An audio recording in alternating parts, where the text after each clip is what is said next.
and I'm also going to be recording the session for upload on YouTube later. In the meantime, feel free to type in the chat and introduce yourself. If you're looking for the chat bar and you can't quite find it, if you see the control panel for Zoom, the horizontal panel, on the right side there is a more section, and you can find the chat hidden under the extra menu over there. Next thing that I want to mention is for the workshops that I run, I try to create a safe and welcoming environment. So please, no discrimination. If you see anyone acting inappropriately, please call them out. Yeah, that's pretty much about that.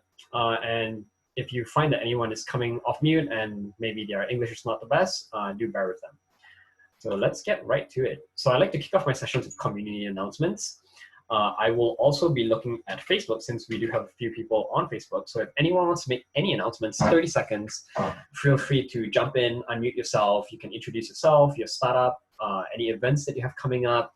You know, you could be hiring someone, or maybe you're looking for a job. Feel free to just chime in. If you don't feel like coming off mute, you can also type in the chat as well, and I will read that out. Anyone want to try?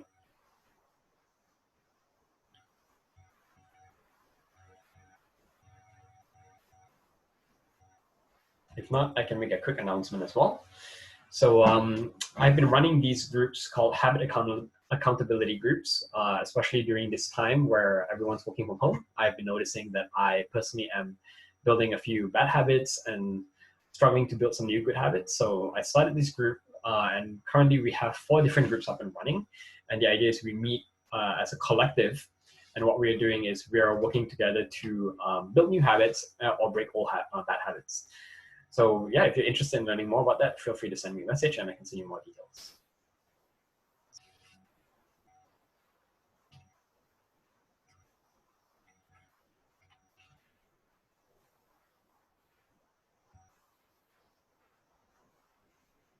Anyone want to make any other announcements?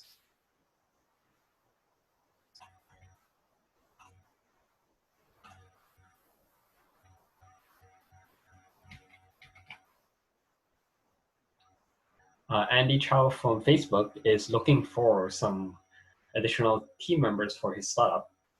His startup is called Drinkfill.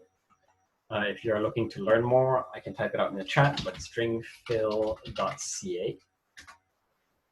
Sorry, drinkfill.com, I think. Yep, drinkfill.com. So yeah, definitely check it out. It's a vending machine where you can fill up on drinks and reduce on some plastic waste.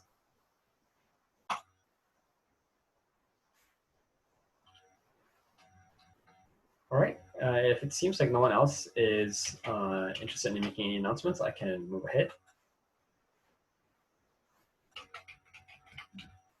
Oops. Great, so yes, my name is Chen. Maybe some quick background on myself and why I think my insights might be able to shed some light on the topic. I come from a background in entrepreneurship. I spent the last 5 years working at a social venture incubator accelerator known as Spring. Over there, I worked with close to 500 companies in the last 5 years. These are companies that are all sorts of companies, anywhere from tech companies, you know, heavy tech, blockchain. We work with game companies, but we've also worked with really traditional businesses as well. So food production companies, service companies, and in the process of all of that, the main anchor point is we've been focusing our work on helping businesses that are doing some sort of social good in the world. So these could be environmental focus, it could be mental wellness, but the idea is they're using business as a force for good. So that's kind of my background. I've also participated, mentored, judged, and also been on the organizing side of a bunch of hackathons. And that's where I've seen a lot of early stage teams come together, form, and launch a real company coming out of that. So hopefully I'd like to bring some of my insights today to share with you what I've seen in terms of good teams and enduring teams. So that's a bit about my background. I run this company right now called Classy Novel, and what it does is I provide soft skill training and development for professionals and entrepreneurs. So key things that I hope to land on in terms of today's session. So we'll quickly discuss the role of a co-founder, just to make sure everyone's on the same page. We'll go into detail about how to find one, what I believe is the right approach to do it. So we'll talk about traits of a good co-founder. So what to look for, what skills, what kind of behavioral traits, and then we'll touch on where to find them, and we'll wrap it up by talking a bit about how to compensate them as well. So curious to hear, we have a whole bunch of people here. I'm guessing some of you run startups. How many of you are actually running a startup? How many of you have not launched yet? And I'm just curious to get a sense of the crowd. So feel free to type in the chat. And if you have a startup, you can also, tell us more about it if you want to. Not launched yet, says Jean.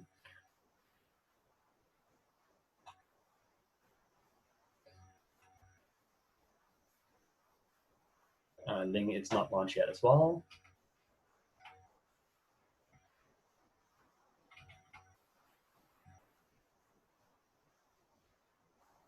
Chris, are you planning on starting a startup? Sabat runs his own business. Great. Sorry, her. Early stage, but not launched yet. Cool. What kind of business is it? Just curious.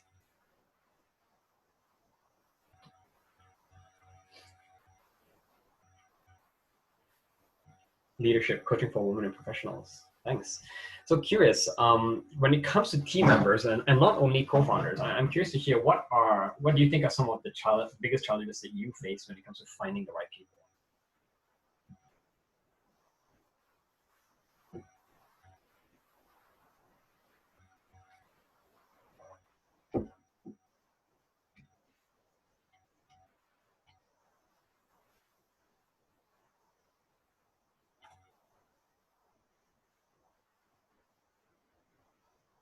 A bit of a shy crowd here today.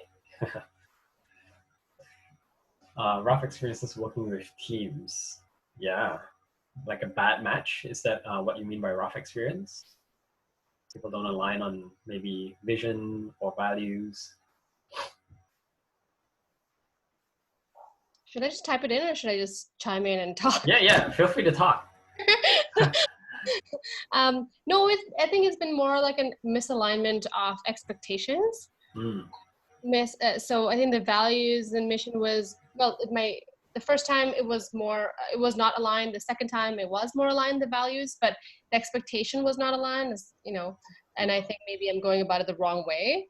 So I think that's why I was here. I'll learn something about.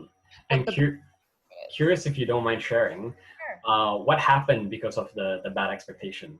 Did that end up in a co-founder breakup, or like what happened? Yeah, exactly. Yeah, it was a co-founder breakup. It was a team. We had a team, and it was at the very my understanding was something else that and then there was misalignment between myself and some other people, and they had different expectations, and I didn't agree with that, and because of that, there was a lot of misunderstanding. Because of which I was like, I don't think it's worth it for us to all work together anymore. Yeah, that can definitely happen. Thanks for sharing. Anyone else have other experiences to share? I'm just reading in the chat. Jin is saying, looking for someone with more technical skills, great core values with similar vision. And sorry, I'm not sure if it's a he or she, comes from a financial background. Thanks for sharing. Yeah, maybe I'll just jump right into it. So I think it's quite obvious why we want to find a co-founder, but I want to lightly touch on some points for those who are considering, debating between should I go into my business as a solo founder, or should I try to find some partners along the road? The biggest one that we see out there is, I would say you can definitely run a business as a solo founder. I'm actually doing it myself with my own business as a solo founder as well. It really depends on the type of company that you're trying to build. It is definitely more challenging being a solo founder.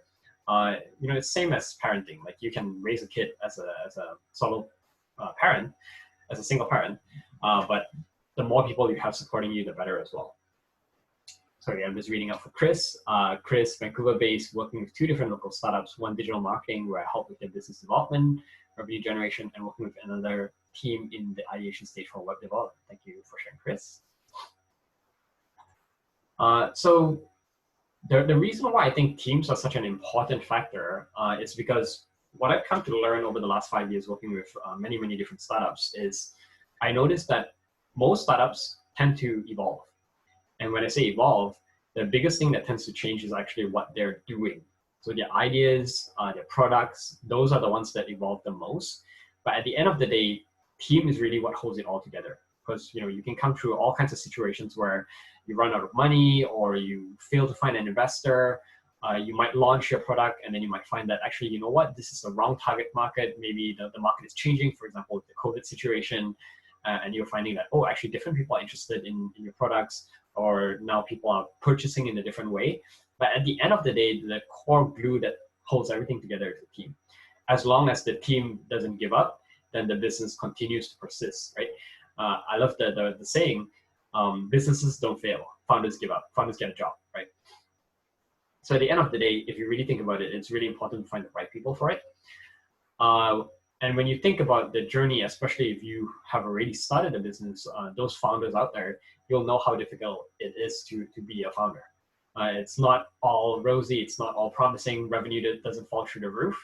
You go through an early stage where you get so excited doing something brand new, but then very quickly you realize all the challenges. So there's this great startup curve that Eric Ries talks about in the Lean Startup, where you go through those wiggles of hope, and then you go through the trail of sorrow as well. So the idea is, if you have a team that really helps you not only technically with the skills, but also helps you get through some of those tough moments, kind of that additional emotional support as well.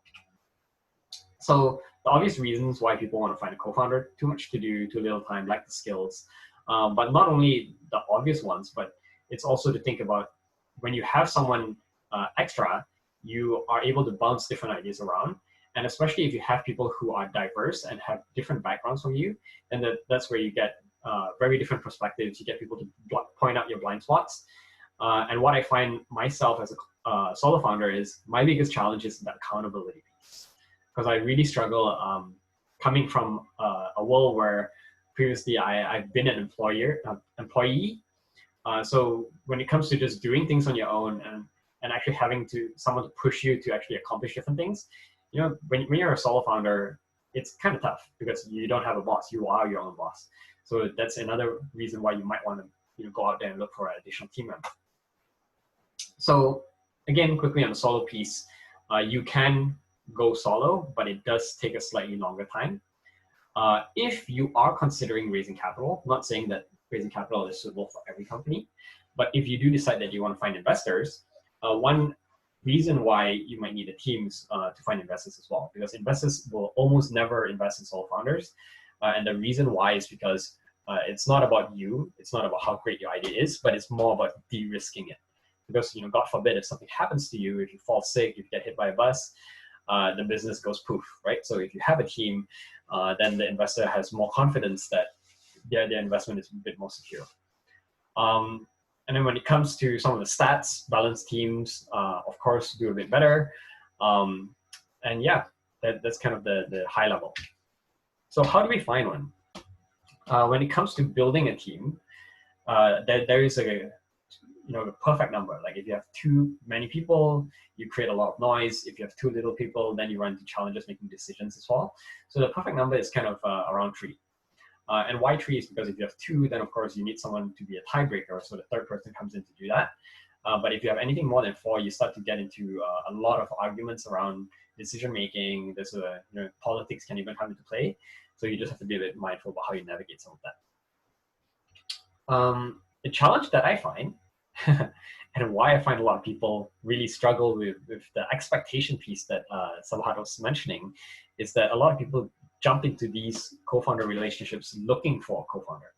So that's the exact problem. It's kind of like you go on a date and you say you're looking for a wife, right? So the expectation comes across too strong. It creates a lot of friction because, number one, it can possibly scare away some people. But number 2 as well is when people feel like they're coming in as a co-founder, they have this big expectation around what they should be doing with the business. They feel like, oh, I need to quit my day job. I need to go full in on this business. I need to have a say and opinion on how things are done. So it creates a lot of friction over there. So what I want to try to encourage you all to think about it is shift your mindset in terms of how you're looking for a co-founder. So I'll go through that. I'm just going to quickly read out the chat. So Jean mentioned my idea is in the finance planning literacy area using AI, behavioral economics, nudge to reduce personal debt, which has skyrocketed in Canada. Cool. Yeah, that could definitely be very interesting, especially with the current financial situation in the market. So like what Savan has seen, it can lead to bad co-founder breakups. Expectation is one piece. What I find with the expectation piece is generally people who are arguing around, splitting revenue, equity, and painfully, that is one of the worst reasons, in my opinion, in terms of why co-founders break up. Because at the end of the day, people tend to fight too much around the piece of the pie, but they don't recognize that if they don't focus on the business at all, like you don't even have a pie that's worth anything, right? So, I mean, I understand if you're fighting over the business, if the business is making revenue, but oftentimes I find a lot of co-founders break up even before their businesses get the chance to even get their first customers. So, just keeping sure that you're being very mindful of how you approach that. Other obvious reasons why and other challenges that might come across is when you jump into the relationship and you don't do your due diligence before becoming a co-founder. One other thing that I commonly see is people who don't align on values. And the values are so important because what I see over there is, for example, you might both share the same mission in terms of, oh, I want to build the next best, AI finance platform. But if you both have different values, the way that you will try to get to that finish line is going to be different.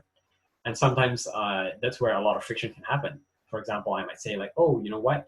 I want to focus on growth at all costs. I want to scale. I want to raise money from investors. I want to be a hyperscale company. But if I find someone else and they don't share the same values, maybe they're focused on delivering quality value. And not to say that you can't grow without quality, but they are focused more on slow and steady, and I'm focused more on fast and fast growth. Sorry, fast and big growth. Then that's where you get a bit of friction around the decisions that we make. So yeah, just making sure that you're mindful of matching, finding good match in terms of who you're going into business with. So Sabahat is sharing one of the misalignments, wanted to wait and validate the idea some more, but some of them wanted to make equity decisions right away. Yeah, definitely agree on that. So even if you don't break up, I think breaking up is actually the good thing, right? Because if you break up, at least you can actually move forward with things. But sometimes I find that if you don't break up, it can actually be a bit more distracting because you're working too much on a relationship. You're really struggling with the decision-making piece. And then it gets really demotivating and it distracts you from the business itself. So how do you do it right? In my opinion, the first thing is actually not to start off as co-founders. And the idea is you should actually be talking about finding team members instead of using the word co-founders. You want to really do your due diligence with them, get to know them first. Try to understand, I think, in my opinion, the number one priority is passion and vision. So are they actually really passionate about what you're trying to do, what your mission is? And then the other smaller pieces that are more or less equal are skills and experience, roles and responsibilities, and styles and habits. And of course, it's always easier to, if you find that you're a good fit for each other, elevate them and promote them into becoming a co-founder down the road if you really value their opinion. It's much better to do that rather than to jump into a co-founder relationship and try to demote them into a team member, because maybe you kind of like having them around, they're valuable, but you don't quite want them to be a co-founder. So it's much easier to move people up than move them down. So now that we've kind of reframed it and we're talking about finding team members instead, then the discussion is really about quote unquote hiring the team member. And I'll talk a bit about how you can navigate that, because not every early startup has the capacity to hire, especially when you think of hiring, you're thinking about paying someone. So we'll go into the compensation piece in a bit. But a great story here is when I was working for Spring, one of the stories that Keith told me was he was working with this company called Brightkit. And Brightkit was acquired by Hootsuite. And back in the days, when they launched, Richard was the CEO. He was looking for a CTO. So we all knew that he was actively looking for a CTO. And he put out the job posting. And instead, when he put out the job posting, he didn't say, hey, I'm looking for a CTO. So he said, hey, I'm looking for a lead developer for our project. So he was putting it out as if he was hiring. And when he was interviewing Chris, he actually found that Chris was a perfect fit, and he really wanted to make Chris a CTO. But with our advice, he actually ended up bringing Chris on as a developer first, and 6 months later, elevating him into the CTO role. And Chris actually shared that he was actually quite glad that Richard did it this way, because he felt that if Richard was actually looking for a co-founder, it would have probably put him off. He would have felt that it was too big of a demand for him, and he didn't quite feel that he was up for the task at the time. But after actually getting experience, after really working and learning from the team, he felt like it was a good fit and he could actually do a good job with the role. So, that just kind of is a story I like to illustrate in terms of showing the difference between finding a team member versus looking for a co-founder. So when you're looking for a team member, then what exactly makes for a good team member? So maybe I want to give you all some time to map out, first and foremost, now that you know that you're looking for a team member instead of a co-founder, first off, why do you think you want one? What are you hoping to achieve with the company? What kind of culture are you aiming for? What skills? And what sort of level of experience is necessary right now? And I'm quickly going to answer some of the questions in chat, and then we can go to this, go back to give some time for you all to reflect on this. Cool. So one quick comment on what Sabahat is mentioning. So the equity decision piece.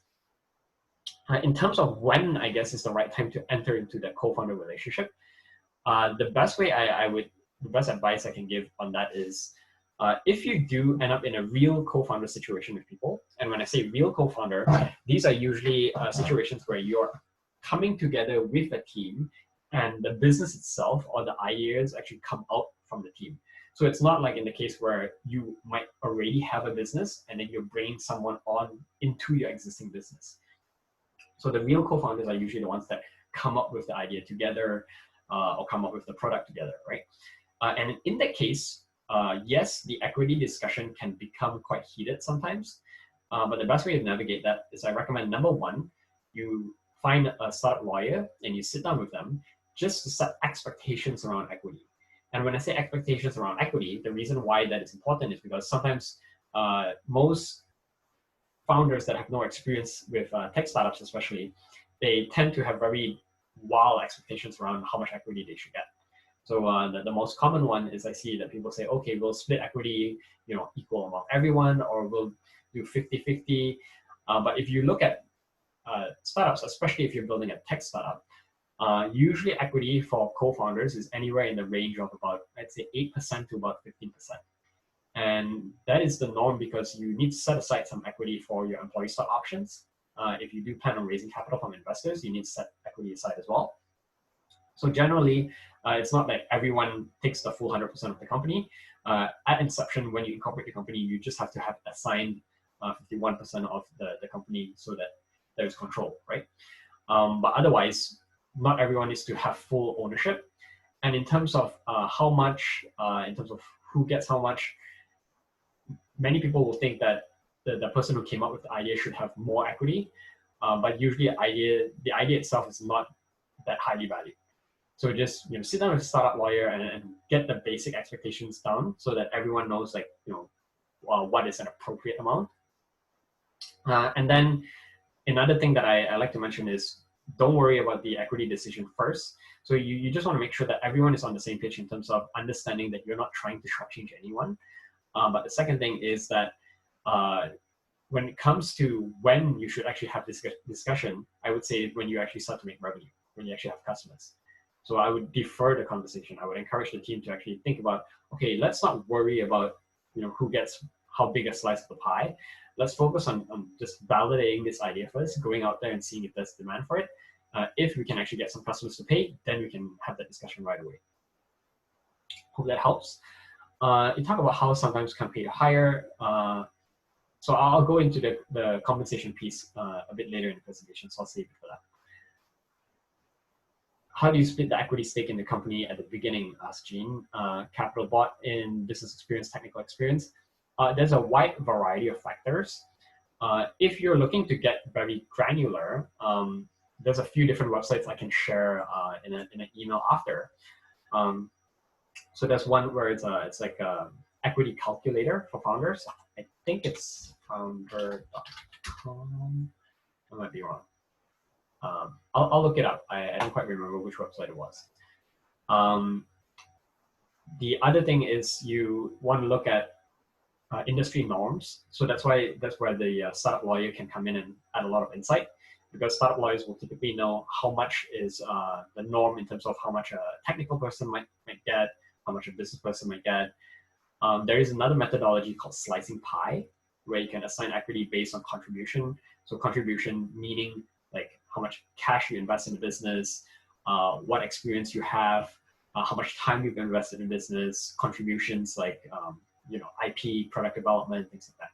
So there are a few different factors, but generally the easiest way to kind of split it up is, I would say, go with the traditional approach. So the traditional approach is they have a 1-year cliff and a 4-year vest.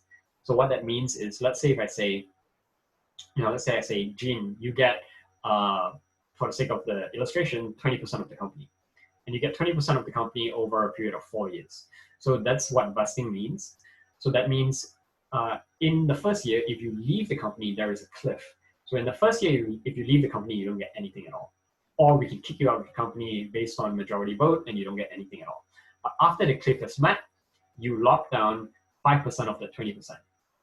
And then after the second year, you lock down 10% of the 20%. After the third year, you lock down 15% of the 20. And then after the fourth year, you own the full 20%. So the idea is if someone does leave before the 4 years, or if they don't contribute as much, then you can claw back their equity and actually buy back the equity from them at minimal cost. So that's the idea around vesting in cliff. So I hope that kind of gives you a rough insight in terms of that. The reason why I recommend the vesting schedule and the sort of traditional approach to allocating equity is because at the end of the day, I feel that performance should be managed. Equity should not be used as an incentive for performance. Cool. So yeah, I want to make sure that you all get some time to kind of reflect on some of these. So maybe I'm going to put myself on mute, just give you some time. I want you to think about with your business that you're planning on starting or that you've already been running, what are some of your immediate needs? What do you want to achieve with the company? What skills do you need? What kind of culture do you want to build? So I'll give you about 2 minutes to do this.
All right. Cool. So now that you have some time, I don't need anyone to share, but I just wanted to make sure that you have had some time to reflect a bit. I'll talk a bit more about how to find the right team member now that we're looking at a team member instead of a co-founder. So the first thing I mentioned that I think is the most important piece is alignment on vision and values over skill. One big mistake I commonly see is a lot of people starting out and saying, hey, I don't have a tech person, I need to find a technical co-founder, or they might say, oh, I don't have any business skills, I need to find a business co-founder. And I think that's actually the wrong way to start. The reason why I think that's a bad idea is because vision and values are much more important.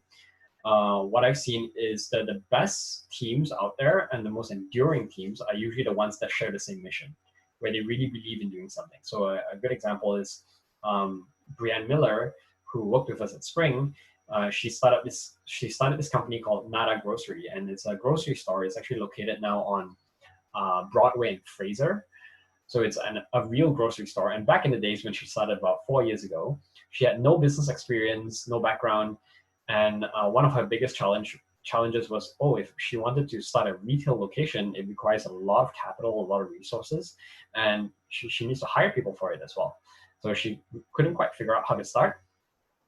So I can go a bit more into the story and how she started to validate, but I'll skip to kind of how she found the team members.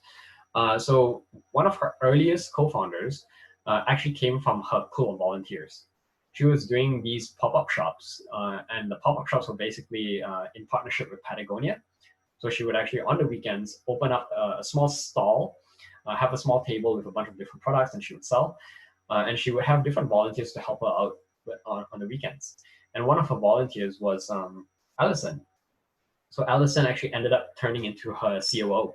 And that's how they met. That's how they ended up starting the relationship, because they were both really, really passionate about reducing plastic pollution, plastic waste, encouraging that kind of zero waste lifestyle.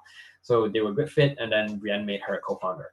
So I find, once you get alignment on vision, usually, especially with startups, what you'll find is startups are evolving so quickly, you're learning so many things.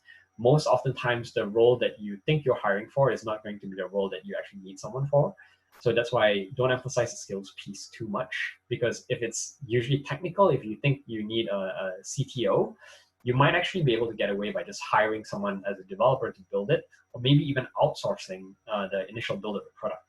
Because one mistake that I see sometimes, especially on the tech side, I see a lot of founders, they build an app or they build a website, and then they realize, oh my, I've given like 20% to this developer to build this website, and now I'm doing all the sales, I'm getting all the revenue, getting all the customers, and the tech person really doesn't have to do much beyond maintaining the website or the app.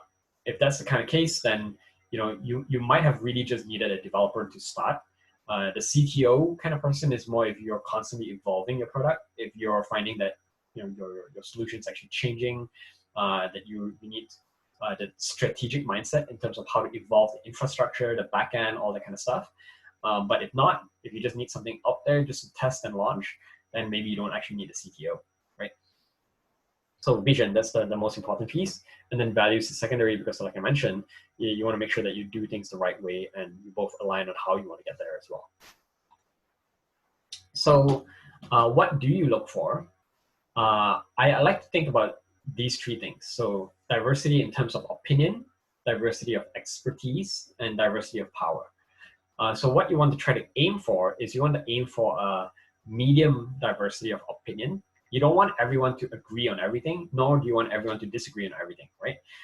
You want some level of healthy disagreement so that you get different perspectives, different ideas. You want to try to get as much diversity in expertise, background, experiences, skills as possible. And you want to get a minimum amount of diversity in power. You don't want someone who feels like you are the boss and just listens to everything you say, nor do you want someone who feels like they are going to be commanding you as well. So you want mutual respect and a low diversity of power. So that's what you're trying to aim for there. The question I sometimes get when I talk about this is, if you have diversity in opinion, if you have diversity in experience, how do you align on decision making? And what I say is, it goes back to the values. Because if you share the values, then even if you have diversity in opinion, you're both having diversity on opinions on how to do things differently, but the why behind why you want to do it is still the same. So at the end of the day, usually you'll still align and still agree on trusting the person to actually do a good job. Does that make sense? Or do you want me to elaborate a bit more on that? No? Good. Cool. So on the diversity of experience, This is a great example here. One person might look at an apple and might think, hey, gravity. Another person might look at an apple and think something completely different, right? So when you have different backgrounds, different experiences, you really bring a lot of value to solving problems in different ways. One thing that is one example that is given in the HR world is the reason why D&I is so important to diversity and inclusion is, if you think about it, let's give this quick example. So in North America, most of us will store our ketchup in the fridge. And in Europe, most people will store their ketchup in a food cabinet, in a spice cabinet. So in North America, for people, when they run out of ketchup, their default alternative or substitution is mayonnaise, right? But if you look at people in Europe, when they run out of ketchup, their default substitution is vinegar or salt. And that happens because of where you store the ketchup. So that's an easy way to paint a picture and help you understand why diversity is so important. So different people have different backgrounds. They kind of see different ways to solve things. Hiring versus contracting. So this is one easy way to start. So like I mentioned, if you don't have the capacity to compensate someone monetarily, you can start someone off with a contract. So that's one way. But you have to be mindful about how you do it, because if you bring someone on as a contractor, the danger is they don't feel like they're fully vested in the business. They feel like they're just temporary, and they might not contribute as much, or they might not lead in as much. But yeah, you can always start out by doing a small project with someone, and then if they're a good fit, eventually actually hire them and make them a co-founder down the road too. Other things to quickly think about when you're hiring is, I see a lot of people tend to hire people who they think they can manage, because they feel like, oh, I'm the CEO, I need to have control of the company, so I need to hire someone who I can actually coach and train. But the challenge there is, if you're ending up in a situation where you're hiring B or C players, and when the company grows and when you scale, then those people, the Bs and Cs, will hire the Cs and Ds, and eventually you end up with an organization full of Z people, right? So that's not the kind of situation you want to end up in. So make sure that you're trying to hire people who are better than you, or if not equal. Another basic hiring tip is hire slow, fire fast. And you really want to have the mindset, especially if you're a startup, focus more on being a cockroach, not a unicorn. So I love this saying that John Chan mentioned. There's so much hype around that unicorn methodology right now. Like, you want to be that big, great startup that scales really quickly, raises capital from investors. But at the end of the day, growing too quickly also brings with it a lot of dangers, because you end up in situations where you have a high burn rate, you have a big team. So it's much safer to be resilient and keep it small, like the cockroach, and survive, especially during these kind of times where you see the market is changing so rapidly. Other key considerations. So you're just focusing on what you need to do right now. And let's say, in your case, if you need to bring on someone who can help with operations, then you might not actually need to hire a COO yet. Maybe it's just find someone who can help with ops. And then maybe if you can't find someone in-house, maybe it's outsourcing it, right? Is it simple enough that you can outsource? If you want to bring someone in-house, then it's usually someone for more of a long-term project. And it's for a role that you think you can evolve over time as well. So just some key things to think about. Screening, when I sit down with people who I'm thinking about bringing on board in my company, or when I see other founders do it, the best ones I see are super transparent. And what I mean by that is they actually talk about problems. I find that a lot of people, when they're trying to convince someone to join their team, they focus so much on painting this rosy picture of how amazing it is to work with their company. But I find that the best people are the ones who are willing to work with you, even though you're telling them that, hey, I have a lot of problems in my company. These are the challenges that we're facing. And you want to see how they respond to that. And when I say see how they respond, you want to see if they're actually coming up with ideas, if they are actually passionate about overcoming some of those challenges. Other things that you look for is work ethic. At the end of the day, no matter what you say, most company cultures stem from the founder. I've seen founders where they say, yeah, I'm going to build a company where it's super flexible. People can come and go anytime. They can work from home. They can work on the weekends if they want to. It's not a 9 to 5 kind of situation, but they themselves are folks who work Monday to Friday, 9 to 5. If you are not that kind of person and you try to build a culture that's very different from you, you'll end up in a situation where you still find yourself having a conflict of emotion, because sometimes you feel that, hey, even though I'm only working 9 to 5 Monday to Friday, why is this person working so hard? It makes me feel a bit guilty because I'm not working as hard as them, right? Or if you're the other way around, if you're the kind of person who works all day every day, and you have someone and you say, yeah, I'm fine with someone who's just working Monday to Friday, you'll still feel like they're shortchanging you, that they're not putting in as much effort as you are. So work ethic does matter as well. And I'd say respect is the third thing. So making sure that people are actually comfortable being transparent and actually sharing their thoughts, and actually, respecting each other in terms of decisions that they make as well, so that you don't end up in a situation where you're trying to micromanage people. So from the HR wall, I'm going to pull a quick tip there. When it comes to interviewing, there are 2 types of questions you can ask. So when you sit down with someone and you're considering having them join you, one is behavioral questions and another one is situational questions. So situational questions are good for assessing skill, capacity, and knowledge. So those are things like, you might say, what would you do if, or how would you solve this problem, right? Behavioral questions are more to help you really understand their personality, because the idea there behind behavioral interviews is the best predictor of future outcome is past behavior. So you want to ask them, tell me about the last time like you came across this kind of challenge, or tell me about the last time you had a difficult customer.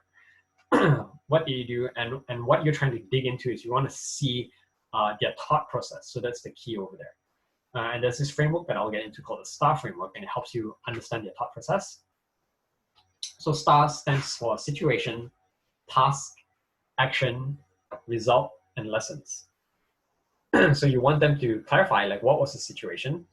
What was the task? What did you have to do? What you will find is usually when you ask a question, like, tell me about the time when you had a difficult customer, most people will be quite superficial in the answers. They might say, we once had this customer that tried to get a refund, although it was past 30 days or something like that. They won't really elaborate too much more on, what did they do? How did they respond to it? What did they learn? So you want to prompt them to try to understand what actually happened. And if you're on the other side of the table, if you do decide that you're going to go out and get a job, this is what recruiters and interviewers are actually looking for. So situation, what was the context, the task, what were your responsibilities, what were you specifically supposed to be doing? The action, what did you do, not what would you do. So you actually want them to actually say, what did they actually do in that situation? Not theoretically tell you like, oh, you know what, I would have done this, or I should have done this kind of thing. And then the result, so pretty obviously, like what exactly came out of that. And then you can even prompt them further is not only what happened as a result, but what did they learn coming out of it? What would they have done differently, right? So if you're on the receiving end, if you're going for an interview, use this. I think it's super helpful. The tip I say down there, go for a walk, is I find some of the best people usually freeze up during interviews too, because not everyone is comfortable in a professional interview situation. So I find it's much easier to have people loosen up and have that kind of casual conversation when you go for a walk. I think Steve Jobs actually said that was kind of what he would like to do with people that he would speak to or interview in his biography. So definitely try using this framework. So maybe I'll do a quick pause here. Just want to check in. Any questions? Anyone kind of struggling with some things?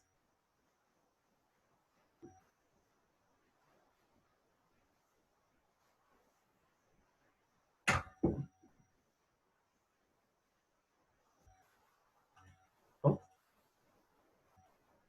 right, no comments, then I'll jump on. So where to find them? Because I mentioned that the core goal is to find people that align on vision and values, I personally find that one of the best places to find team members is actually hackathons. Hackathons, why? Because when you go out for a hackathon, usually the way that you recruit team members is you're not doing skill-based recruitment. Because when you do a job posting, like Indeed or LinkedIn, what you're typically saying is, hey, I'm looking for a tech person, right? So that's, like I mentioned before, that's skill-based recruitment. And I find that usually you get a lot of people who apply who aren't actually passionate about your company, don't really care too much, or have very different values. Hackathons, on the other hand, when you're pitching, you're actually saying, hey, this is our idea. So you're starting with the vision, you're starting with the problem, you're starting with the customer that you want to solve, and you're finding people who align on that. And then naturally, you look for diversity and you screen for diversity over there. So hackathons, pitch events are great places to find team members. Your own network is another good place to start. Usually, like-minded people have like-minded networks. So if you are passionate about health and wellness, the odds are that people in your network are probably passionate about the same thing as well. So referrals, you can even ask for investors or advisors for recommendations.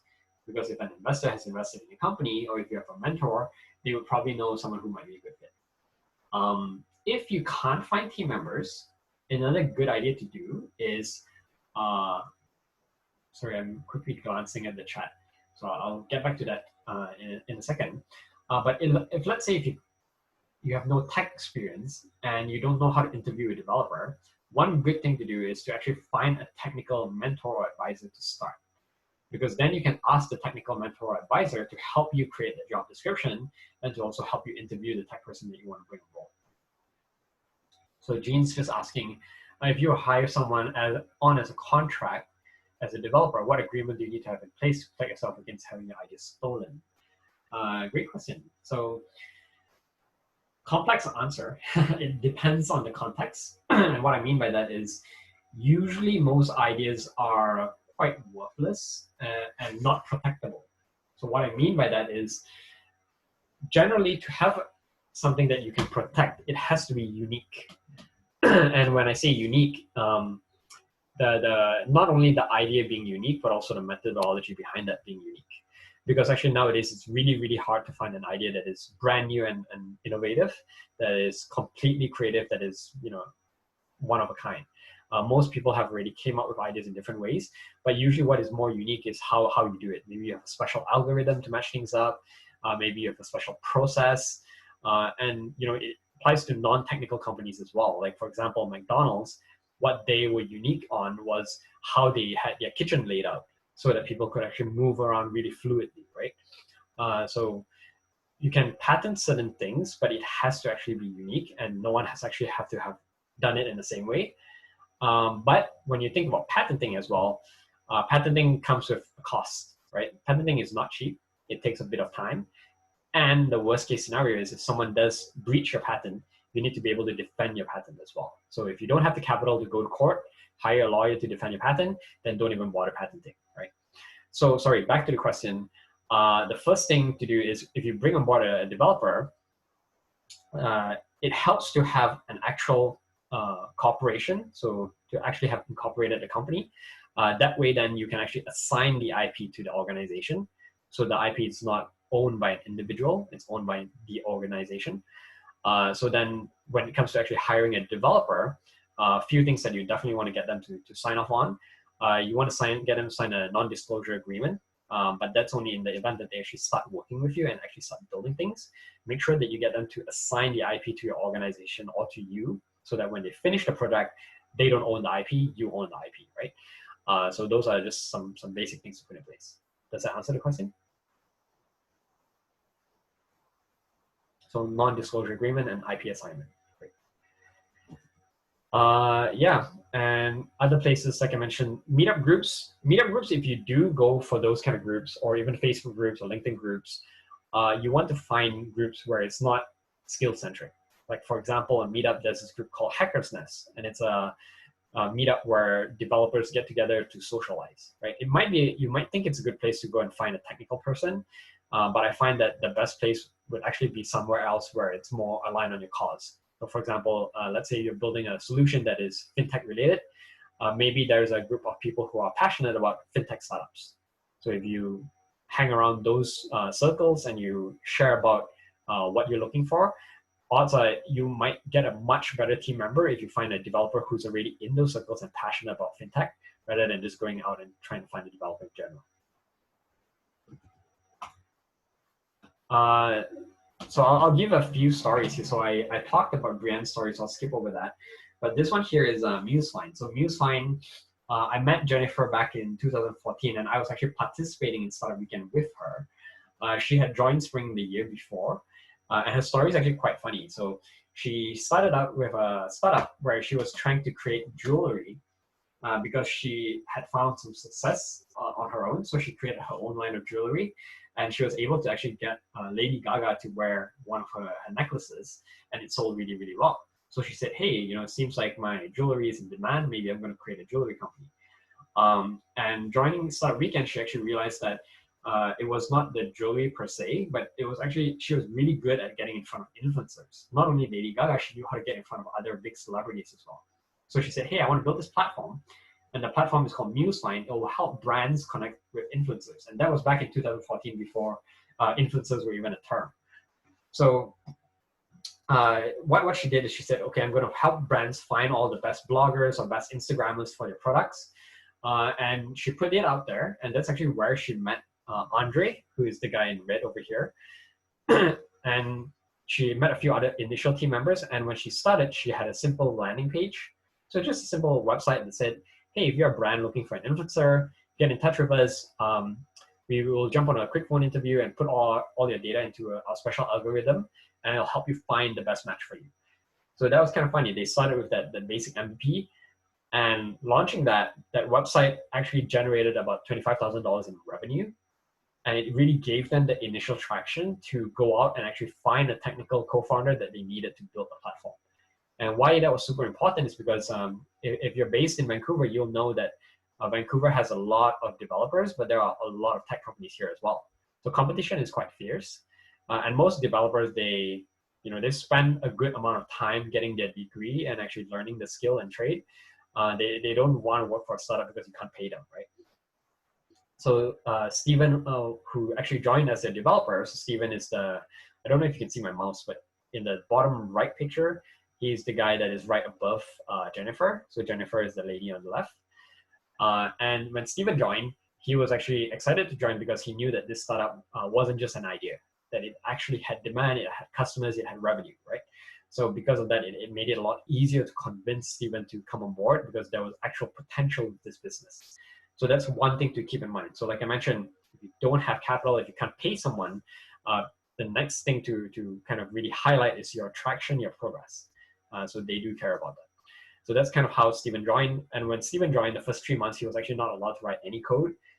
He was just made to shadow Jennifer to see how she would actually go out and find those celebrities. And he would digitize that process so that they could automate it and scale. Brienne's story, I talked about that. She's made a huge amount of growth. She's actually come so far now. They started with those pop-up shops, and now they've actually opened up the retail location. I think last year they actually broke $2 million in revenue. And that's all in the span of 4 years. So really, really amazing progress. And it really goes to show like you don't need to have a lot of capital to get something started. You can actually start with a small idea, test it out, build your customer base first. And then once you have that, it's a lot easier to find investors and to even find lenders and team members as well. Any questions on those two examples? If you want me to elaborate a bit more on anything, I can go into more detail as well. I'm just going to quickly peek at Facebook to see if there are any questions. VT is asking if I have a copy of the presentation. I will be recording the session, and I will be uploading the slides as well. So if you need the slides or anything, you can just send me an email. It's Chin, CHIN, @ClassyNovel, and I will have the email at the end of the presentation as well. Sorry, I notice I tend to speak really quickly, but I try to do so because I feel like I have a lot of great stuff to talk about. So hopefully if you missed anything, you can just watch the recording or feel free to jump in anytime with questions. What happened to the company connecting celebrity brands? They're still up and running, I believe. I don't know if I'm allowed to say this, but they are looking for a sale. So they're actually looking to find someone to buy them right now. But they're doing pretty good. Yeah.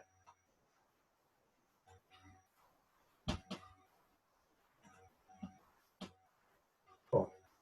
Any other questions, comments? No? All right, I'll move on then. I will actually skip over this exercise since we don't have too big of a crowd. Oh, sorry, if anyone wants to check out Musefine, it's MUSFine. I think it's .ca. Let me double check that.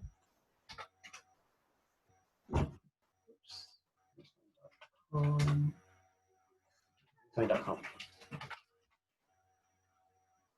So that is Musefine. And Nada, if anyone is looking for that, it's Nada Grocery. And their website is nadagrocery.com. Hey, buddy. Sorry, my little guy is here. Yes, you want to join? You want to join my webinar? Hey. So yeah, that is Nada. Any other questions before I move on?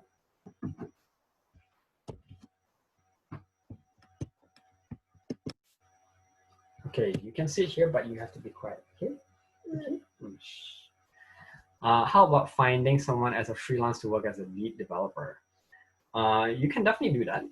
I think the freelancing piece is useful if you don't need someone long-term. If you just, if you're not too sure what you need to build yet, but if you're in the kind of situation where you feel that you might have to change your product or solution quite constantly because maybe you're learning a lot of new things or you're scaling very quickly, then you might actually want to hire someone in-house.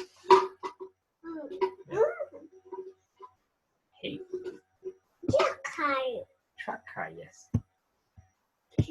Sorry, so I'll skip over the pitching piece because hey, sorry. Let me quickly check with my wife to see if she can grab him. I'm gonna go on mute.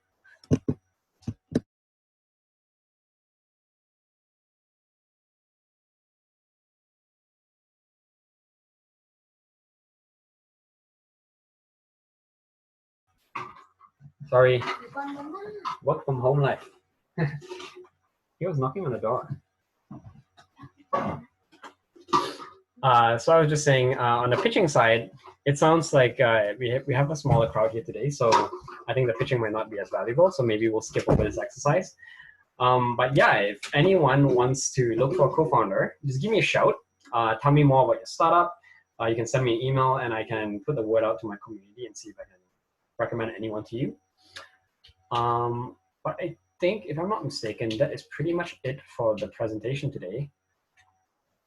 And then maybe I'll just cover up a few other things, and then we can have some Q&A at the end. So if you are interested in a hackathon, I am actually organizing one. It is, sorry, I need to edit this. It's not 30 days. It's actually a 2-week hackathon. It's happening in October, and it's a hackathon, a challenge for companies to get together, but not only startups. The idea is we will bring together academia and we'll bring together enterprise. And what I'm really trying to do different with this hackathon is I want startups that actually join the hackathon to actually come out of it with actual customers, either pilot projects or actual revenue. So it's going to be quite an intense hackathon. So if you're interested in checking that out, you can visit the website over there. And I will share that out as well. It's going to be for 2 weeks long. You don't have to have a tech idea. It can be non-tech as well. And the theme of it, there are 3 main focuses in terms of how we are teaming it. So one is back to work. So creating better remote work experiences or creating safer in-person work environments. The second one is reducing inequalities. So focusing on improving community, improving access to resources and healthcare. And then the third one is improving and building better relationships. Especially I find in this time where everything is moving online, people are really struggling with professional networking and building good relationships with friends and professional networks. So if you have any ideas around those topics, you're welcome to participate. You don't have to pitch an idea that is related to those topics, but that's the encouragement. I will share my info in a second as well. And yes, I will have an email. Ooh, looks like I messed up the order of the slides. Compensation, I quickly mentioned that. So I'll jump onto that and then I'll give you my email in a second. So yes, you can use money, but if you don't have money, these are the other options. So equity is one, but equity is not the only option. What I've seen done really well is revenue share as well. And revenue share is basically another way of saying commission. The challenge with using the word commission is a lot of people feel like you're ripping them off if you just say like, I can't pay you, but I'll give you commission. When you use the word revenue share, it sounds a lot more promising because you're basically saying you'll share in the upside, and there's no limit. So usually commission, there's a cap. So revenue share, the way that you might say that is you might say, hey, you know what, I can't pay you, but for the next 2 years of this business, or the next 5 years, whatever you want to set as a limit, or maybe even indefinitely if you want to, though I don't recommend that. You say, okay, we'll split the revenue base either 50-50 or 20-80 or whatever you think is appropriate. I've seen some companies do that to a very good effect as well. There was this one company, I don't know if they still exist, but my friend used to work for them. It's called Inkpad Studios. They're a game development company, and that was how they actually hired graphic designers, game developers. They would have someone who would pitch a video game idea, and they would actually put out a job description and say, hey, we are looking for graphic designers, we're looking for developers. We can't pay, but it's based on revenue share. And everyone who joins the team and works on the project, they get assigned a different percentage of revenue share that they can get. And they could get some pretty amazing people on the team. I remember my friend was actually talking about how they had to turn away someone who had a PhD degree, was an amazing developer, because that person had a family, and even though revenue share is an option, he's transparent about when games can actually make money. It usually takes anywhere from 2 to 4 years for a game to actually make money. So if that person has to support his family, then he would just be honest and actually turn the person down. So the idea is to be honest with them. Other ideas, you can do strategic partnerships. So maybe if you're a developer yourself, if someone else is looking for a developer, maybe you need a business person, so you can do some trade in terms of skills if you want to. So yeah, there are many ways. Another thing to bear in mind as well is you can mix things up. So you don't have to only give one option. So if you can give some money, you might say, hey, you know what, I can give you, instead of a regular salary of, let's say, $3,000 a month, I can only pay you $1,000 a month, but I'll give you some amount in equity and some amount in revenue share. So you can also mix things up. But once you start bringing someone on, then you want to try to formalize it, use a shareholder agreement or employee agreement, just to make sure everything is black and white. Equity. So I talked a bit about equity. I'll skip through this. Co-founder norms. Yeah, I think I mentioned that. ESOP is employee stock option plans, if anyone's wondering about that. Employee stock option plans usually 1 to 2.5%. So if you're hiring someone, and the official word is hiring, not as a co-founder yet, then you start them off with 1 to 2.5%. And then if they are a good fit and you want to make them a co-founder, you can give them more. Advisors, same thing. Advisors actually don't get that much. It's 0.1 to 2.5%. And on the higher end, that's usually for an advisor who is like a Elon Musk level advisor, right? Because usually they're not actually that active in the company. Yes, reverse vesting is basically the same thing as vesting schedule. The vesting schedule just refers to how long it's vested for, whether it's 4 years or 2 years or whatever it is. And yes, the key goal is, I would say at the end of the day, there's no perfect way to split equity. I've seen people do slicing pie. I've seen people do the traditional vesting schedule. And I would say in almost every situation, someone is going to feel slightly slighted, and it's not intentional. But at the end of the day, you'll walk away with people who still have good relationships, as long as everyone knows that we are all going into it with as fair an expectation as possible, and we're all trying to make sure that everyone is treated fairly. Just focus on that. Don't focus on trying to negotiate the best deal. Even if you feel like you've won the negotiation and you actually get more equity than them, if they don't feel like it's fair, it's not going to end up as a good relationship, right?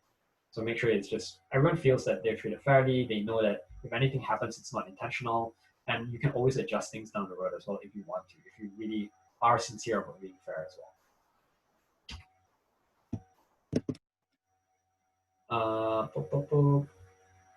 I mentioned that. Slicing pie, pros versus cons. Depends. Personally, if you haven't heard of slicing pie, you can look it up. I'm not a big fan of slicing pie. Reason why is probably because I find with slicing pie, it fosters that conversation and the review of equity too frequently. People almost look at it maybe on a weekly or even monthly basis. And I think it's kind of distracting from the business. Another big thing is slicing pie, there are some benefits. I mean, it helps with breaking down equity in a more tangible and specific way. So it account for things like monetary contribution, it'll prevent people who are just lazy and sitting around and waiting for the equity to vest. But one of the biggest challenges I see with it is there's no easy way to attribute some of the more intangible things. So for example, if you're a business person, you can place a rough estimation on the value of your time. So you might say that my time is worth X many dollars per hour. And you might hire or bring on board a co-founder that's a tech person and say, okay, their time is worth X dollars per hour, and we'll give them X amount of equity based on their contribution in terms of hourly. But then let's say suddenly you find an investor or you find a big client that's worth $100,000 or maybe even a few $1 million, right? If you bring in like those kind of small or big contributions, even though you spend a small amount of time on it, it's very hard to value some of those contributions. So in certain cases, I find it's a bit tricky and it creates a lot of friction there. So yeah, just kind of bear in mind what you think is appropriate. Again, I'm not reading off the slides, but you can read the slides for more details as well. So yeah, like I mentioned, when to discuss. Oh, another big one I often see is, especially if you've already started a business, one thing to be very careful about is how you actually set expectation around equity. Some people have no idea what equity means, and they come into business and they think that you can just give them a part of the company at nothing. Usually, equity is valued at 0 when you start the company. But if you have already started the company, you already have built something, the company is worth some rough amount of dollars because of revenue or assets or things like that. If you give them equity, usually they need to buy equity, right? So sorry, there's two things that you talk about when you talk about equity. So you have stock options and you have shares. So when you give them stock options, which is the more common one, that means they have the option of buying the equity. So you might say, okay, you have 20% stock options. That means they have the option of buying it. They don't actually own it. So they buy the stock options at a specific price that you agree upon. So you might say you can get into this 20% at this current price when you sign into and join the company. So sometimes that creates a bit of dissonance in people who don't understand equity, because to actually get the equity, they actually need to pay for the equity. But of course, the idea is they're paying for it at a lower price now because your company will be valued much more in the future, either when you raise capital or if you sell the company, right? Does that make sense in terms of options? And then shares is just you're actually giving them the shares upfront, you're actually paying them the shares. So just making sure people understand options if you're going to decide to go with options. Another thing to think about is tax implications, because what happens is if you give people shares, it actually contributes towards their income. So if they're thinking about their tax brackets and whatnot, if you're giving them shares, that actually comes in as reported income. If you give them options, it doesn't count as income until they actually exercise the options. Make sense? Cool. I think I have all of that accurate, fingers crossed, but you might want to speak to start lawyer just to make sure everything is, all the lines are dotted, all the I's are dotted, all the T's are crossed. Cool. Last piece is on the equity. Most oftentimes, it takes a few years for companies to actually get to an exit event. So exit event is usually when they're either bought out by another company, they raise funding, and someone buys out their equity, or they go IPO and become public. So you have to remember, equity, as much as people get excited about it and get into heated arguments about it, equity is really not worth anything until that exit event. So if you are planning on building a company that will never be acquired, that you don't plan on selling the company, you don't plan on going IPO, then equity actually doesn't really matter that much. So just make sure that people understand that too. Oh, I'm going to skip through this kind of stuff. Yeah, motivation drivers. Takeaways, yeah, so just key thing is focus on finding team members, not co-founders. Real co-founders really respect your decision. You can have good conversations with them. They're really invaluable to your organization. Focus on values and culture over skills.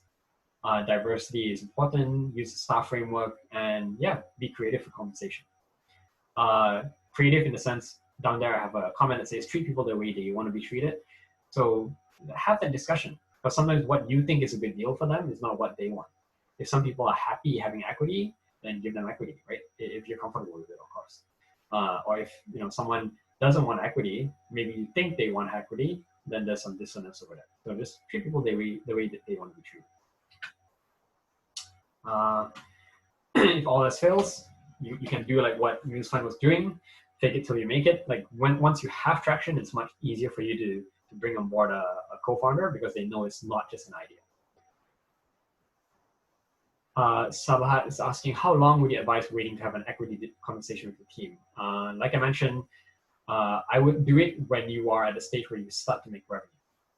So I would say, even if you have customers and users, I would still put off that conversation. I would tell the team, you know what, we'll have that equity conversation when we actually have customers.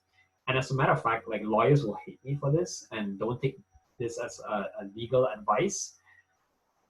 If you are with people that you trust, I don't even think that you need to incorporate your company until you get revenue, because it's at the early stage is more or less just a product. If you're in a situation where you don't trust someone, then you could incorporate if you want to de-risk it. But then I would say, if you don't trust them, why are you working together with them to begin with, right? So if there's a trust issue, don't use equity to mitigate a trust issue. If there's a trust issue, you're in the wrong relationship to begin with.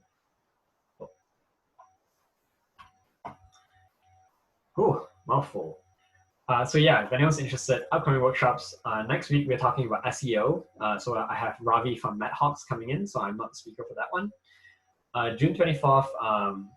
So as you notice, like not all of my workshops are startup focused. I focus on soft skills.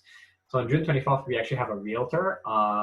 His name is Tim, and we have a mortgage advisor named Paul. So Paul is also the founder of Tengu, and he was on Dragon's Den as well. So he's also an entrepreneur, but also a mortgage agent. And they're coming in to talk about the experience of buying a house. So kind of giving us those insights that you don't typically understand, helping us really understand like how real estate agents work, how mortgage brokers work. July 8th, talking about time management and productivity. July 15th, discipline and procrastination. So yeah, if you're interested in any of those, you can check out the Eventbrite. Do Good Business Challenge, I mentioned that, so I'm gonna skip over that.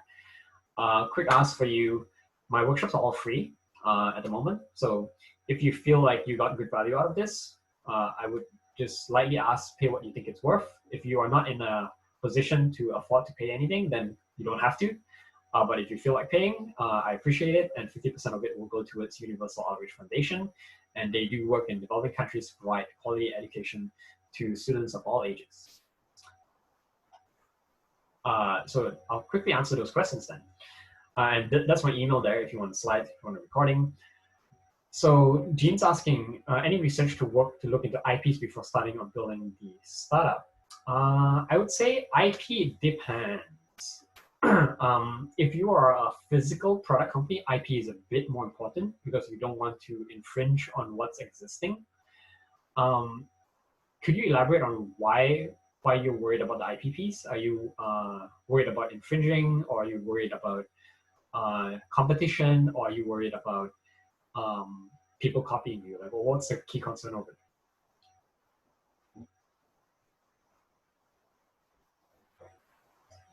And feel free to come off mute if you have a more elaborate answer that's easier to say instead of typing out as well.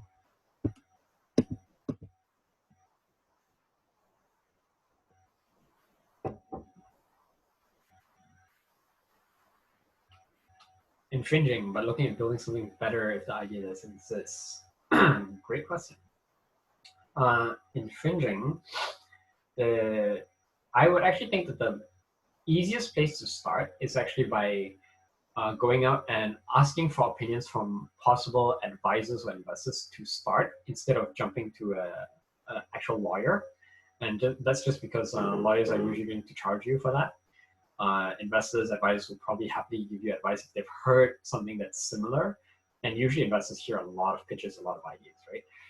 So I would start there just to see if they might know other people who are in a similar realm. You don't have to get into the technical IP to start, but another thing you can also do is you can do light research online. So just Googling, searching for other possible similar competitors. And then when it gets to more specifics, if you have a very specific way of doing it, then definitely you can go down the IP route and do a patent search. Usually start with the USPTO, so that's the US Patent and Trademarking Office. You can commission a IP professional to help you with that if you want to. But the reason why I don't think IP is as important as you think it is because most often, most startups, like I mentioned, they typically pivot, they typically evolve. So usually the idea itself, the methodology, the product will change. But what I usually find is the companies that are most resilient are the ones that have a strong core vision. So what that means is you might find that this product doesn't work, but you might find that another way of solving the problem is actually a better way of solving the problem. So you might actually build something else or add different features or things like that. So if that's the case, then you're finding a different sort of detour. You're taking a detour, finding a different way to get to the same destination. So your end goal is still the same, your vision is still the same, but you are exploring different ways of doing it. Either you're serving different customers or maybe you're evolving the product. So in that case, then IP is not as important as you think it is because your solution is likely to evolve.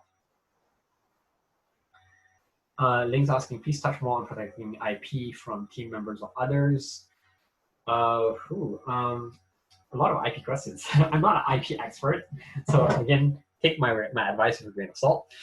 So on the protecting side, the first thing that I would say is when you initially share your idea, when you're trying to find team members, I would say it's pretty safe to share what you're doing, but you don't need to get into the how you're doing it. So you don't need to actually throw the whole bus at them and tell them exactly everything in the first meeting. So at least tell them at the start what is the grand vision and roughly like what is the manifestation of it.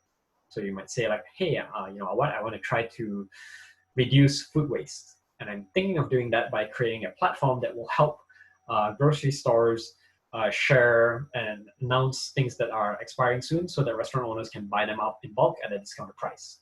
So if you're sharing that level of detail, usually you don't need any sort of protection or IP. If you think you need, you're probably misled. Your idea is actually not as unique as you think it is. But if you are going into more detailed aspects of it, where you're saying things like, hey, this is how we are actually making those announcements, matching the restaurants with the grocery stores, then you need to get probably you might want to get them to sign like an NDA, non-disclosure agreement, before you go further. Yeah. Does that answer the question, or are you looking for a bit sort of advice on other things? Yeah. Cool.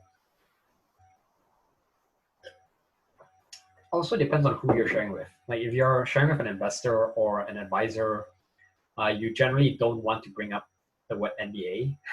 Investors hear too many ideas. Same with consultants or advisors.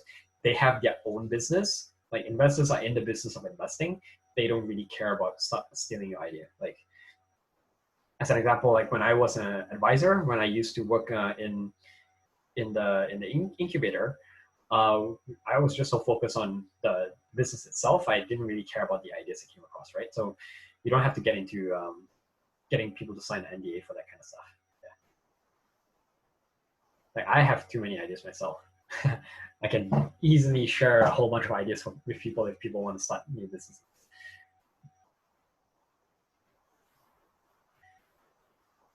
Cool.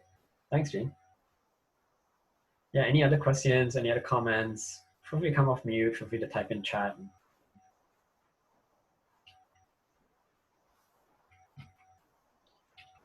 Very informative. Thank you, Jen. Yeah, no problem. Glad you enjoyed it.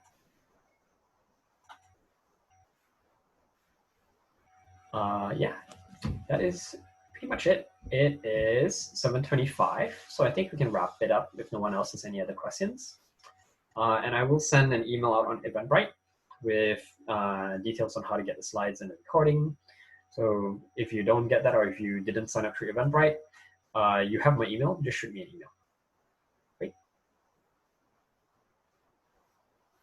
All right. Have a good night, everyone.